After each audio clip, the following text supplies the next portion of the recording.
Jerry Tabatt with you. Another edition of our military community.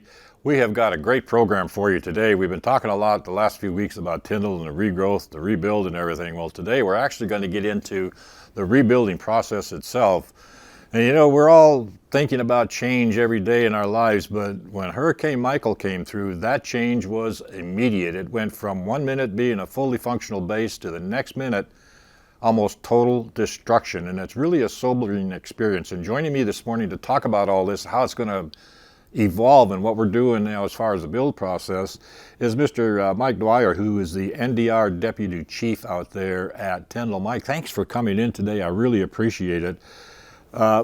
Before we get into anything here, what a lot of people don't understand, what is this National Disaster Recovery Division that you're representing? Sure.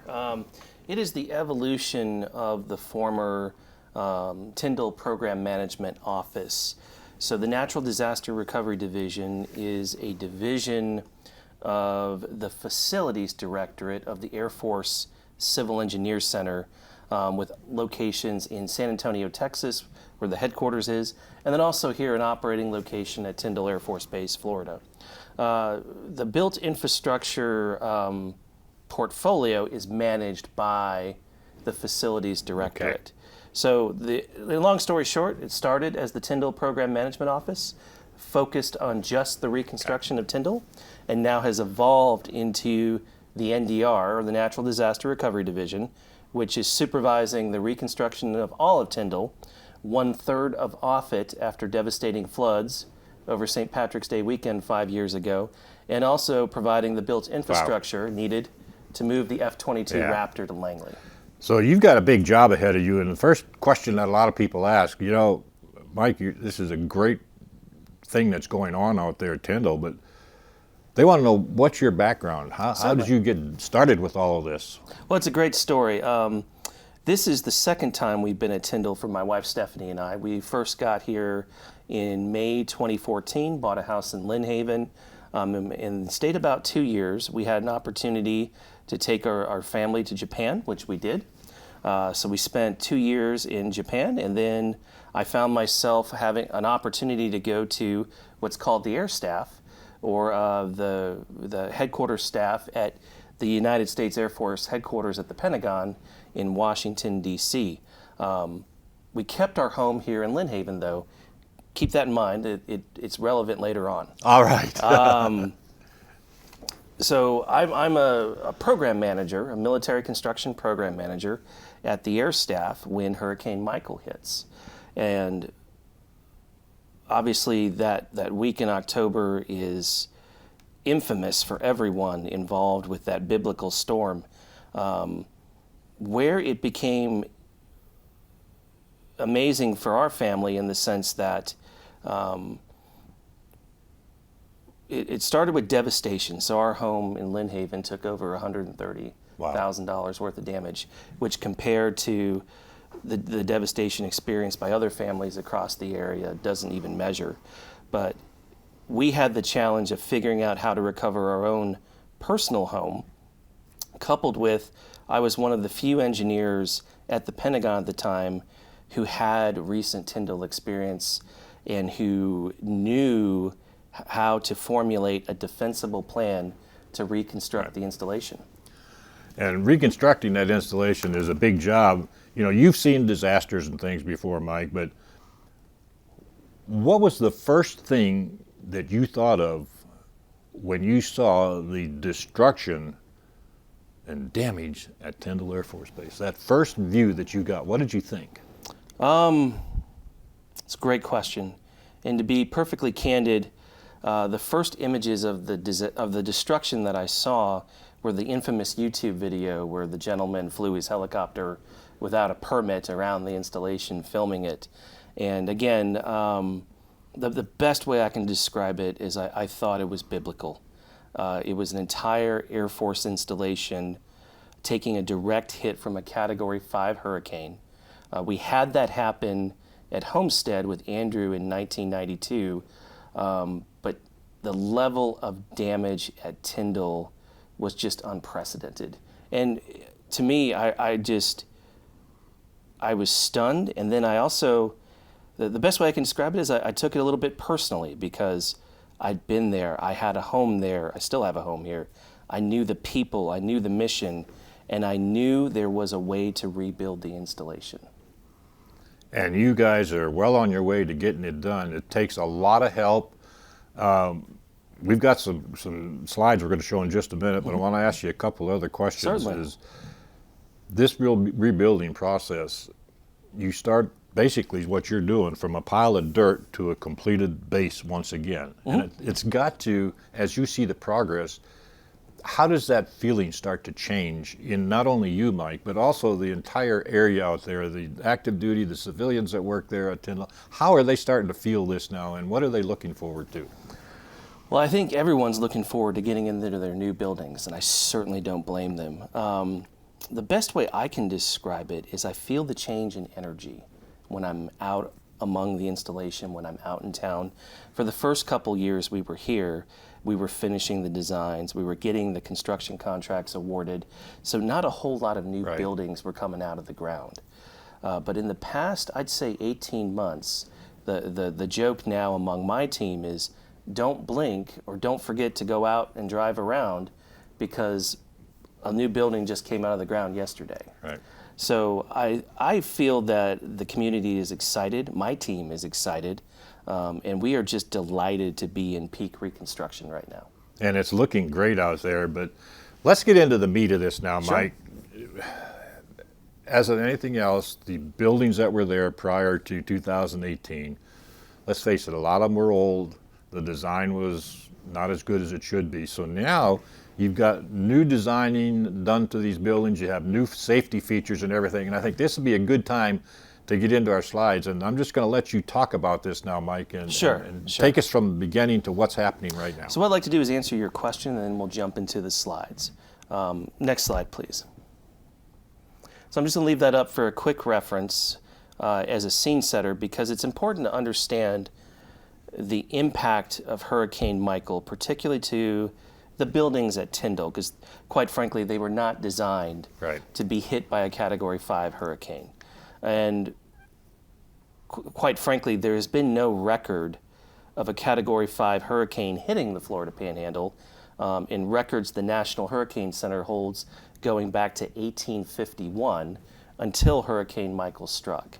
So we found ourselves with a challenge of how do we reconstruct Tyndall knowing that there is a capability for another direct hit from a Category 5? And we'll get into that. Next slide.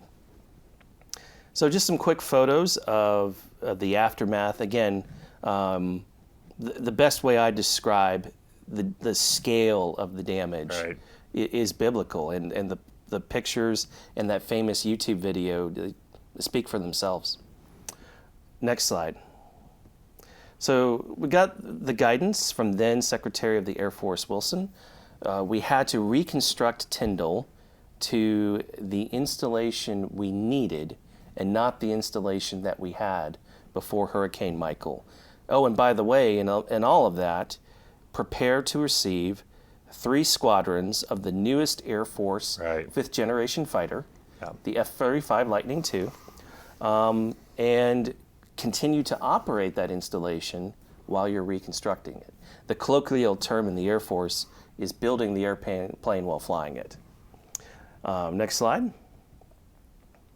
And just a quick overview of the scope, and then I'll get into the design standards. So across all appropriations, the different types of money that Congress has appropriated to reconstruct the building or the installation, it totals over to $5.3 billion. Wow, that's a lot of money. It is. There's so much military construction at Tyndall that it's broken up into 11 areas or zones. And essentially each zone has one general contractor, more or less. On top of all that, there were some facilities that could be repaired that were not damaged beyond repair by Hurricane Michael. So we had a $2 billion operations and maintenance funded program for those repairs. And on top of that, we have a $3 billion military construction program constructing 120 brand new facilities here. And as I previously mentioned, we are in peak reconstruction of delivering Right. those 120 new buildings. Next slide. All right, that's a quick overview, and that's a great bird's eye view on the left of the new 360 room lodging facility. That should be done sometime next year, I think next spring, as I recall. And then on the right, if you own a boat, you will really enjoy the new Tyndall Marina. That's really changed, Mike, since I've been out there. I used to live in that housing area when I was at Tyndall. And the old jetties and everything are still the same, but the old, little restaurant and everything is gone. This is going to be a state-of-the-art facility. It really there, will. It really will. And so this is a great visual example of those design standards that you asked about.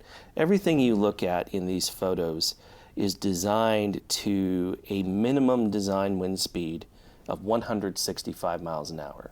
And from the previous slides, we saw that Hurricane Michael had maximum sustained winds of 161 miles an hour. Right. So we've already said that the minimum design standard at Tyndall is a Category 5 hurricane. On the flight line, we go a little bit higher, where the F-35s are, to 170 miles an hour. Right. And what this does is it's taking the best practices from Florida's high-velocity hurricane zone, the counties of Miami-Dade, Right. Broward, and Palm Beach, coastal Palm Beach, and taking that wind speed and taking those best practices and bringing them up here for the Tyndall rebuild. And when we're talking about that, the wind speeds and everything, being an old Air Force meteorologist and many years on Channel 13, one of the other things that's so important is the design phase. What did you do about the storm surge? Because Tyndall, the elevation is 17 feet. Sure. And you actually had a 17.1 foot storm surge. That's scary that most of Tyndall have water standing on it. Absolutely. So one of the, I'll call it tangential blessings of having the eye of the storm pass over the center of the installation is that it did not receive the worst of the storm surge. Right. That unfortunately Mexico Beach and Apalachicola did, being in the southeast corner of that hurricane. In the reconstruction, we have deliberately relocated as many facilities as possible to higher ground. So the spine of Tyndall, if you will, is Highway 98 that runs through the center of the installation. That area is about 23 to 24 feet above sea level. So we have a minimum what's called design flood elevation now for every new reconstructed installation that takes into account the storm surge you mentioned, and also up to 7 feet of sea level rise by the year 2100. Yeah, because that's the one thing that a lot of people don't realize is the winds are dangerous. Flying debris, buildings collapsing can kill people, but it's actually the storm surge that kills most people. So, yeah, I'm glad to see that that's taken into effect like that. So for a quick example, if we can go back to that slide, back to the slide with the pictures, I wanted to point out real quick that not every facility could be reconstructed on that higher ground, such as the new marina. In that case, what we've done is the business of the marina will be conducted on the second floor. The first floor becomes sacrificial. It's designed with breakaway walls, and then after the flood, we just rebuild the walls and put it all back together. Okay? All right, sounds good. Let's go on to the next one then.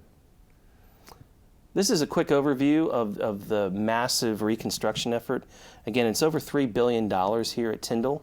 And as a quick reference, in the fiscal year 2020 budget cycle, the overall Air Force military construction appropriation was $2.68 billion.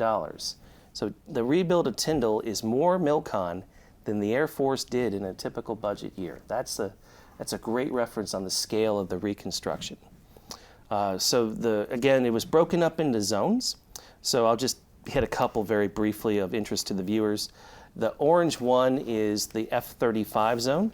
That provides 11 new facilities for up to 78 F-35 Lightning IIs, the latest fifth generation Air Force fighter.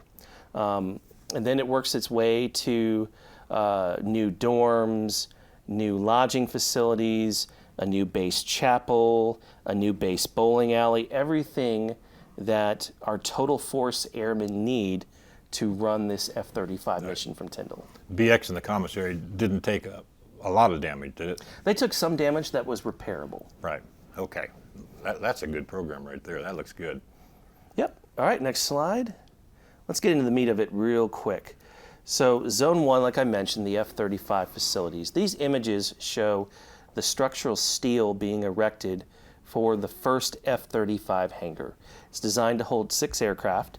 The overall project is a $604 million acquisition, awarded to Hensel Phelps Construction, being managed out of their Orlando regional office. For your viewers, the name could sound familiar. Hensel Phelps was the construction company that rebuilt the damaged wing of the Pentagon after 9/11. Oh, wow. Okay. So they're well known to the... We have a well-known and very professional construction company building this campus. Before we move on, a quick question about what we're looking at there. Yes, You're sir. seeing all these materials and products. Bay County doesn't have it available, Mike. Where is all of this stuff coming in from? And is it coming in via air through the Air Force cargo planes, or are you bringing it in on ships? I'm talking about the materials, the metal, the iron and that. Certainly. The materials are coming from all over the country, quite frankly. Most of the material is being trucked in. It's handled by the general contractors, so they have all the materials delivered. We have what's called a commercial gate that efficiently inspects and receives it, and then it gets distributed out to the job sites. Except for one, we have the rock that goes in the concrete is actually brought in by barge. Wow. Okay. I just kind of a question about that, because you're using so much, and people are going to ask, well, Jerry, did you ask him about where it come from? Yes, I did. So we're ready. So every time you come over the bridge, look towards the left where the visitor center is, and you'll see the trailers stacked up of structural steel and the concrete panels that are going around the new buildings. Yeah, good deal. Next slide. So right next to the F-35 campus are some new facilities that support flight line operations. And a theme of this rebuild, a lot of the acquisitions were done what's called design build, where the government gives a conceptual design and then industry figures out the best and most efficient way to complete it. A lot of the contractors, to meet the higher wind speeds, that 165 to 170 mile an hour requirement, are using structural steel frames with precast concrete skin. Right. And those panels can be anywhere from 6 to 12 inches thick. So a very robust design against a future hit from a hurricane. Next slide. Tyndall has a unique mission here called the Weapons Evaluation Group. I'm sure Colonel Cable in his interview got into a little more detail about it. We are building them a new $300 million campus, and this is just part of it. This section is actually further down Highway 98 on the right, where they will prepare the orange-looking small drones that get fired up in the air for the exercises. And then just down the flight line from the F-35 campus, we're building a brand new, again, $300 million facility for that WEG mission. It will have a 250-seat auditorium. It's going to have the office spaces, all the hangar space needed to handle the QF-16 target drones, everything consolidated into one brand new and resilient facility. Next slide.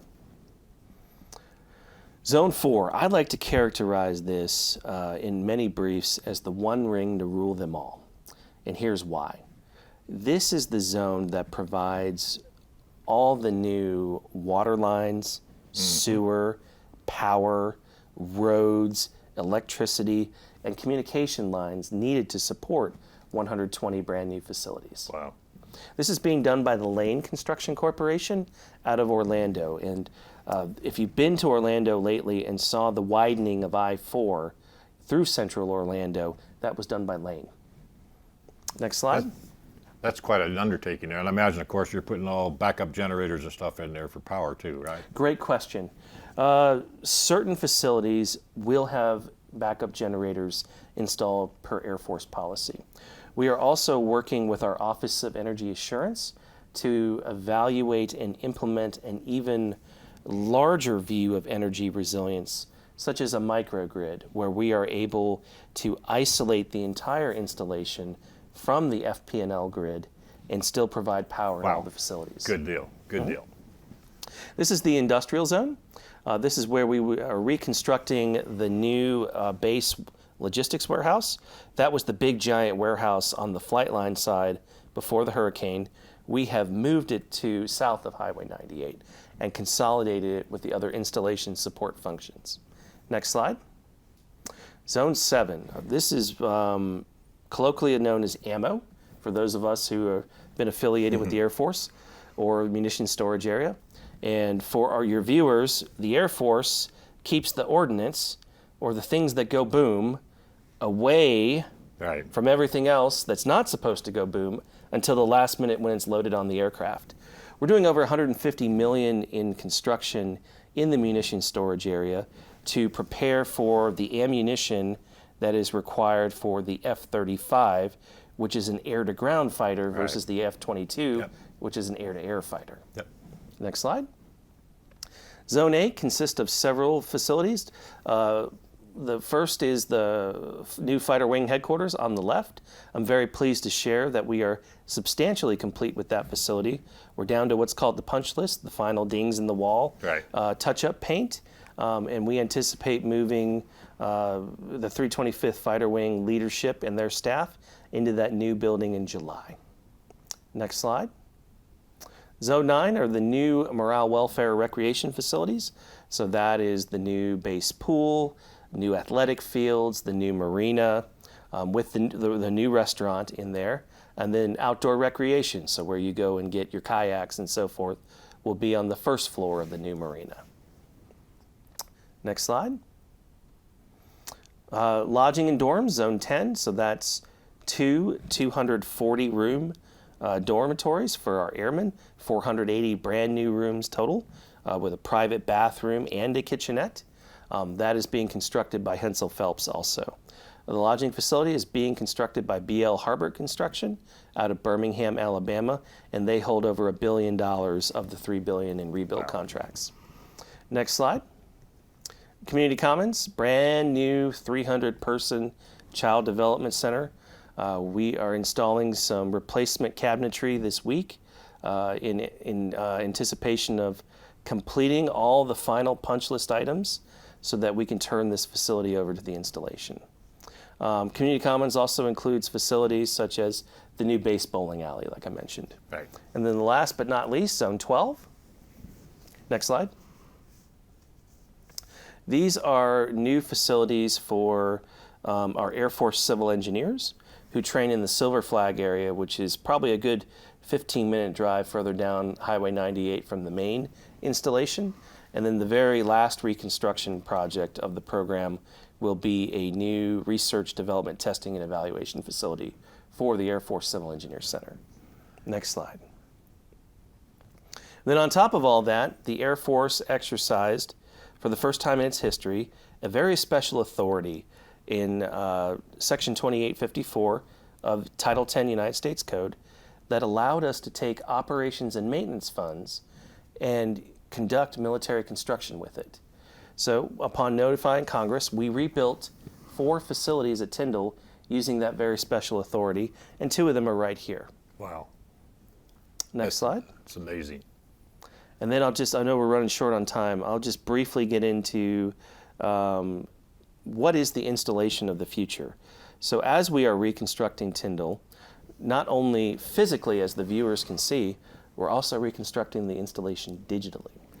There will be a complete digital twin of Tyndall that we can have earthquakes, hurricanes, aircraft fires. We will be able to simulate all kinds of calamities in the new installation digitally to ensure that we are prepared for, quite frankly, anything that could happen to the real Tyndall. And then everyone loves the photo on the bottom, the robot dogs. I actually saw those robots. They're amazing. So if you've been watching Air Force recruiting commercials over the past 2 years, these robot dogs have been everywhere. The first time the robot dog talked to me, that was pretty amazing and frightening at the same time.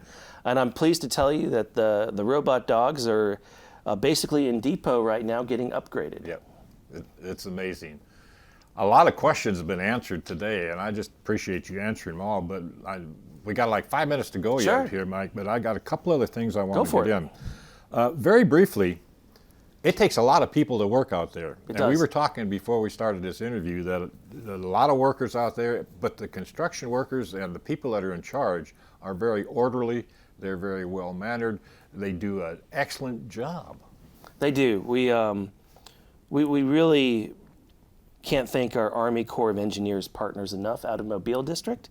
Their acquisition team and their skilled program managers in particular have really allowed us to acquire, I'll call this A-team level contractors who know what they're doing, Right. who have a plan and resource that plan accordingly.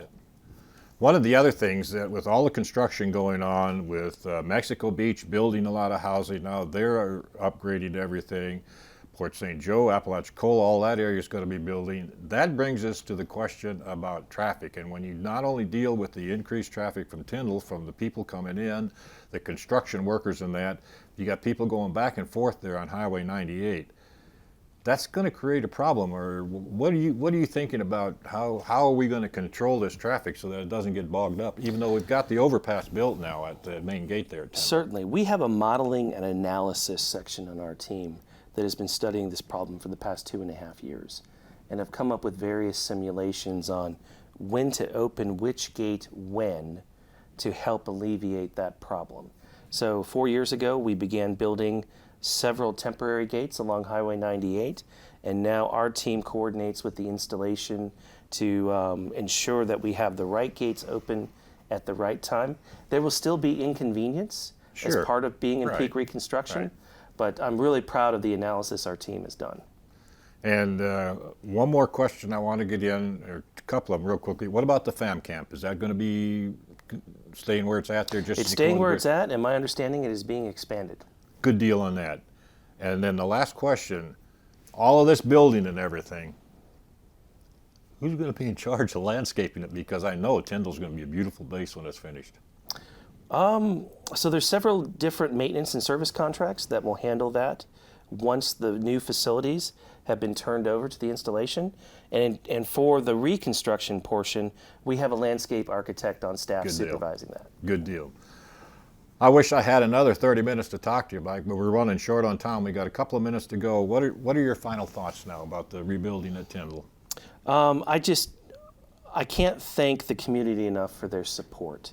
The government has been able to focus on, quite frankly, something we probably haven't done since the Second World War. And we've been able to do that because we know beyond the gate there is a community that loves jet noise, understands that there's inconveniences to 120 brand new buildings being built at once. And between the community and the Congress who appropriated the funds, we cannot thank everyone enough for their support in this massive effort. And will there be a big celebration the day the last hammer is laid down, the last piece of sod is laid down, when Tyndall is ready to go? Are you going to have a big open house out there and invite the public? Of course, sir. I hope I get my invitation. Oh, it'll come personally from me. All right, thanks, Mike. Mike Dwyer, thank you so much Pleasure, for coming Jay. in, the Thank you. NDR chief out there at Tyndall. A lot of great questions answered today. Hopefully, a lot of you now understand the involvement, the detail that goes into rebuilding Tyndall Air Force Base, and it's going to be bigger and better than ever.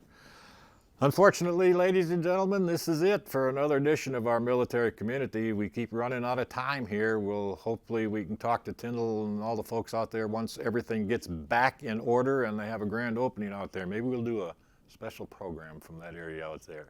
In the meantime, be patient out there. It's taken a lot of work by everybody. This community is doing such a great job working with Tyndall, and we can't thank them enough for making us a part of their community. In the meantime, everyone, have a great day, and tune in again next week for another edition of our military community. Have a great day, everyone.